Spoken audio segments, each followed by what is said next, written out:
ఖగోళ విజ్ఞానంలో ఈరోజు మనం చెట్లు మనకు ఎందుకు అవసరం, మనకి చెట్లు ట్రీస్ ఉన్నాయి కదా, వై వి నీడ్ ట్రీస్ అన్న దాని గురించి తెలుసుకుందాం.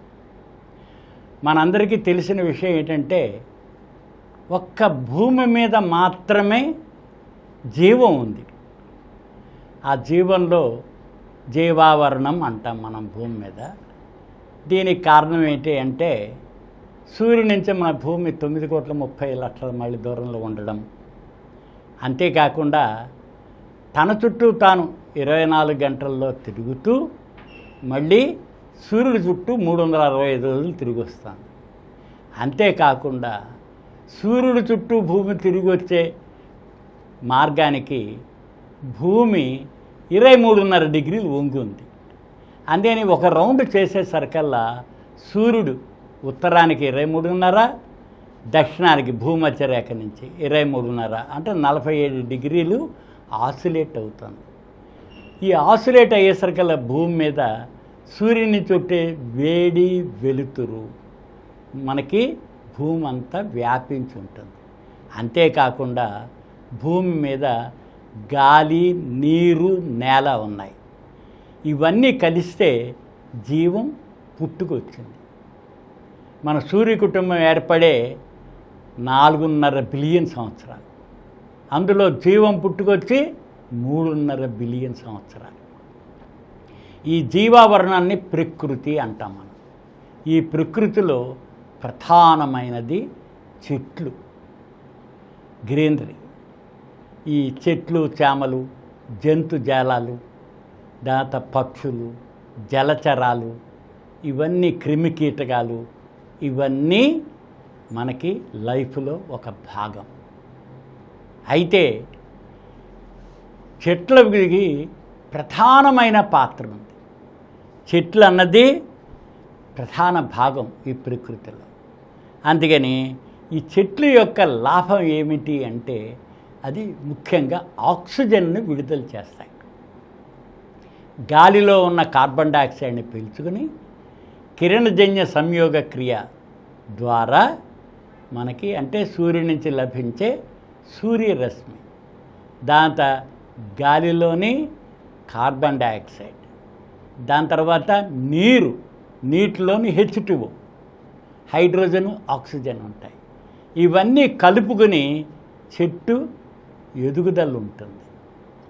అందుకని దీనిలో చెట్టు ఎదుగులకి మెయిన్గా మనకు కావాల్సింది ఏంటంటే సూర్యరశ్మి, వేడి వెలుతురు, దాని తర్వాత వాటర్, నీరు, దాంతో గాలిలోని కార్బన్ డైఆక్సైడ్.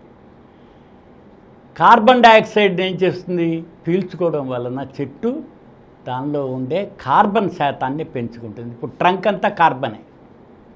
ఇప్పుడు మనకి ఏదైతే కలప లభించేదంతా కూడా మన చెట్ల నుంచి ఈ కార్బన్ డైఆక్సైడ్ నుంచే. దాంతో వేళ్ళు ఏంటంటే బేస్. ఈ భూమి మీద ఎక్కడ ఆధారం, ఒక విత్తనం, ఒక చెట్టు యొక్క విత్తనం ఒక చోట పడిందంటే అది మొలిచి దాంతో వేళ్ళు నూరుకుని దానికి బేస్, ఫౌండేషన్ అన్నమాట, గాలిలోకి ఎదుగుతుంది.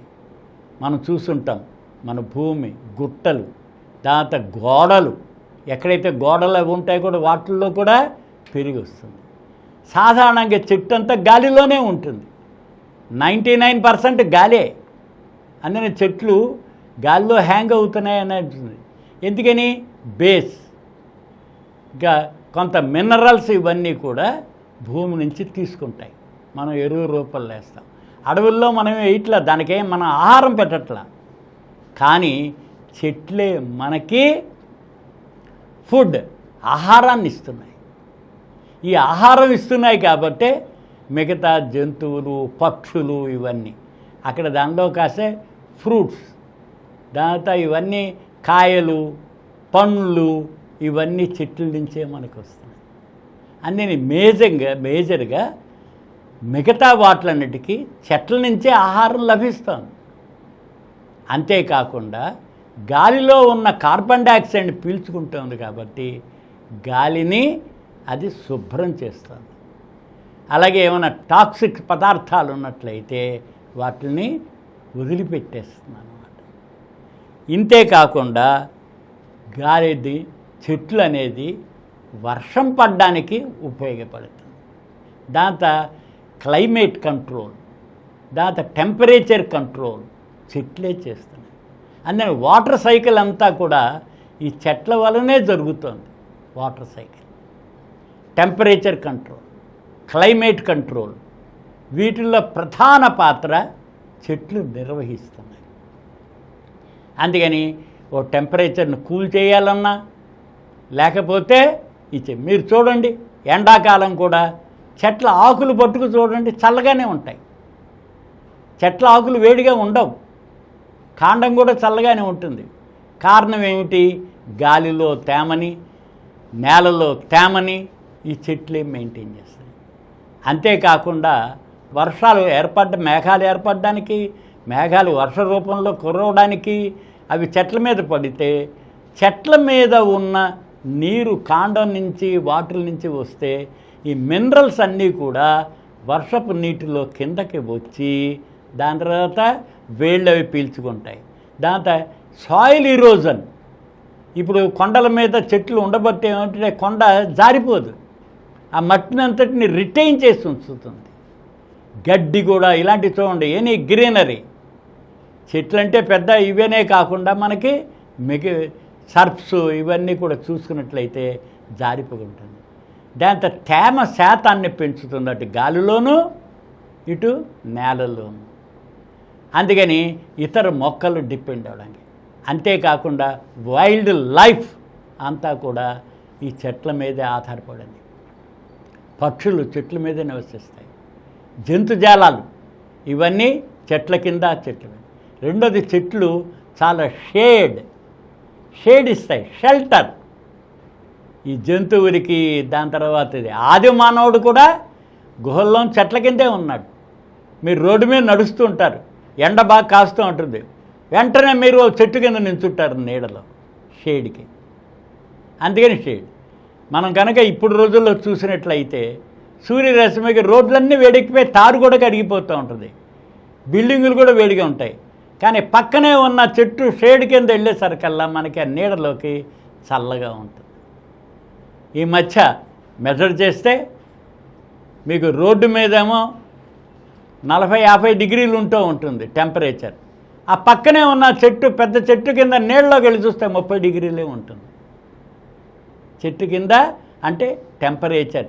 ఇక్కడేమో తారు కరిగిపోతూ ఉంటుంది. మనకి ఇటీవల చూసాం, ఫ్రాన్స్లో కూడా తరచూ గత 10 సంవత్సరాలుగా టెంపరేచర్ పెరిగిపోతూ ఉంది. ఎందుకని? చెట్లు లేక, ల్యాండ్స్కేప్.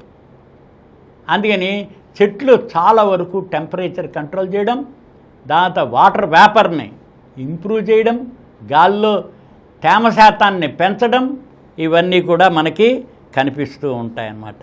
దాంతో వైల్డ్ లైఫ్ అంతా కూడా చెట్ల దీని మీదే ఆధారపడి ఉంటుంది. దాంతో ఆహారం, మనకు ఆహారం మనమే దానికి పెట్టట్ల చెట్టుకి. ఆ చెట్టే మనకి ఫ్రూట్స్ రూపంలోనూ, కాయల రూపంలోనూ, దాంతో రకరకాలుగా దీనిలోనూ. అంతేకాకుండా కలపనిస్తాం. దాని తర్వాత మెడిసిన్స్, వైద్యంలో మనం ఉపయోగించే రకరకాల మెడిసిన్స్ అన్నీ ఈ చెట్టు బెర్రల నుంచి, చెట్టు దీని నుంచి, ఆ కాయలు, రసాలు వీటిలన్నిటి నుంచే తయారు చేస్తున్నారు. మనకి మెడిసిన్స్ అంతా కూడా మెడికల్ ఎయిడ్ చాలా వరకు చెట్ల నుంచే లభిస్తాం. అంతేకాకుండా టింబర్, మనం విపరీతంగా కట్ చేసేసుకుంటున్నాం చెట్లని. 100-200 సంవత్సరాలు, అలాగే 1000 సంవత్సరాలు కూడా ఉండే చెట్లు ఉన్నాయి ఈ కోనిఫెరస్ అడవుల్లోనూ వాటిల్లోనూ అన్నమాట. అందుకని టింబర్, ఒకప్పుడు మనకి మన భారతదేశంలోనే ప్రతి వ్యక్తికి 422 చెట్లు ఉండేవి. చెట్లు కొట్టేసుకుంటున్నాం, నాటట్లేదు, పెంచట్లేదు. ఏదో చెట్టు పెడుతున్నాం, వేస్తున్నాం, నాటుతున్నాం, కానీ అది పెరిగేట్టుగా చూడట్లేదు దాన్ని. అందుకని ఇప్పుడు 22 చెట్లు 29 అయిపోయినాయి. 422 ఎక్కడా, 29 చెట్లు ఎక్కడా? అంటే ఎంత పడిపోయిందండి. 400 రెట్లు మనకి చెట్లు ఉండేవి తగ్గిపోయినాయి. దీనివల్ల ఏమవుతుంది? క్లైమేట్ చేంజ్, గ్లోబల్ వార్మింగ్ పెరిగింది. కార్బన్ డైఆక్సైడ్ విపరీతంగా పెరుగుతుంది. చెట్లు కార్బన్ డైఆక్సైడ్ పీల్చుకుని మనం ఊపిరితిత్తుల్లో గాలిని పీల్చేది ఆక్సిజన్ ఇస్తుంది. బ్రీదింగ్, మన బ్రీదింగ్కి సహకరించే ఆక్సిజన్ని ఉత్పత్తి చేసే చెట్లని మనం పెద్దగా పెంచట్లేదు. అంతేకాకుండా మీరు చూసుంటారు, గాలిలో దుమ్ము ధూళి ఇవన్నీ ఉంటే చెట్లు ఉన్న దగ్గర చాలా వరకు దుమ్ము ధూళి తగ్గిపోతుంది. అందుకని గాలిని శుభ్రం చేస్తాయి చెట్లు, అవన్నీ అబ్జార్బ్ చేస్తాయి, టాక్సిక్ పదార్థాలను కూడా సెపరేట్ చేసేస్తాయి అంతానమాట. అంతేకాకుండా డస్ట్ ప్రివెన్షన్, మీరు చెట్లు కనుక ఎత్తుగా వేసి చూసినట్టయితే మీ బిల్డింగుల్లోకి వాటికి నివాస యోగంలోకి రావు. విండ్ బ్రేక్, ఇప్పుడు తాడి చెట్లు ఉన్నాయి, దాంతో మడ చెట్లు ఉన్నాయి మనకి సముద్ర బొడ్డున, అదంతా వచ్చి కోసుకుపోకుండా ఉంటాయి. తాడి చెట్లు విండ్ని బ్రేక్ చేస్తాయి. అందుకని విండ్ బ్రేక్ చేయడానికి కూడా కొబ్బరి చెట్లు ఇవన్నీ పొడుగ్గా ఎక్కడైతే పెరుగుతాయో వాటిలో అక్కడ ఉన్న శీతోష్ణ స్థితి, అక్కడ ఉన్న ప్రకృతి కండిషన్ని బట్టి ఈ చెట్లు కూడా పెరుగుతూ ఉంటాయి. అంతేకాకుండా ప్రతి ప్రాంతంలో ఆ టెంపరేచర్ రెగ్యులేషన్ అన్నది ఈ చెట్లే చేస్తుంటాయి. అందుకని అడవులు విపరీతంగా పెంచాలి. సామూహిక వన ఇదని చెప్పి అడవులు అంటుంటాం మనం, పల్లెటూరులో వాటిలో కూడా పెంచమని. ఒకటి ఎకనామిక్గా ఉపయోగపడతాయి, చాలా ఎకనామిక్గా మనకి ఈ చెట్లు దీనిలో తీసుకొస్తున్నాయి. అందుకని బయోడైవర్సిటీ కీపప్ చేయడానికి చెట్లు చాలా ముఖ్యం. అంటే విభిన్న మనకి జంతుజాలాలు ఇవన్నీ పెరగడానికి బయోడైవర్సిటీ. అంతేకా చెట్లు మనం చూస్తుంటాం, కొన్ని చెట్లు చెట్ల మీదే చెట్లు బతుకుతుంటాయి, కొన్ని చెట్లు క్రీపర్స్ ఉంటాయి, వాటికి మళ్ళీ కొన్ని చెట్లు ఇప్పుడు తమలపాకు ఇలాంటివి ఉన్నాయంటే అవిసె చెట్లు వేస్తారు దాని సపోర్ట్గా. బ్యాంబూ తీసుకుని మనం పెడుతున్నాం దాన్ని. ఇవన్నీ కూడా వృక్ష సంపద, వృక్ష జాతి, వృక్షం యొక్క అవసరాలు చాలా ఉన్నాయి. అందుకని ముఖ్యంగా చెట్లు అనేది ఎకనామిక్ అండ్ దీనిలో కామర్స్ దీనిలో విపరీతంగా పెంచుతారు. దాంతో కమ్యూనిటీ అవసరం కూడా ఉంది. వీటిల్లో వాల్యూ, ఎకనామిక్ వాల్యూ బాగా పెరుగుతుంది. ఈ ఎకనామిక్ వాల్యూలు అంటే టెంబర్ పెరుగుతుంది, దాంతో ఫైర్వుడ్ బొగ్గులు ఇవన్నీ వస్తున్నాయి. దాని తర్వాత మనకి చాలా వరకు ఎనర్జీ వాటి నుంచే తీసుకొస్తున్నాం అన్నమాట. దాని తర్వాత ఈ సిస్టమ్ అంతటిని చాలా వరకు కలుస్తుంది. నేచర్లో చాలా వరకు భూమి మీద లైఫ్ సస్టైన్ అవ్వడానికి చెట్లు యొక్క ప్రాధాన్యత ఉంది. అది నీరు ఎంత ప్రధానంగా ఉందో చెట్లు కూడా. పొలాలు చూస్తున్నాం, నీళ్ళు రావట్లేదు అనుకోండి, పొలాలు ఎండిపోతుంటాయి. చెట్లు ఉన్న దగ్గర మనకి మాయిశ్చర్ ఉంటుంది, వర్షం పడుతుంది, వర్షం పడితే దీనిలో వస్తాయి.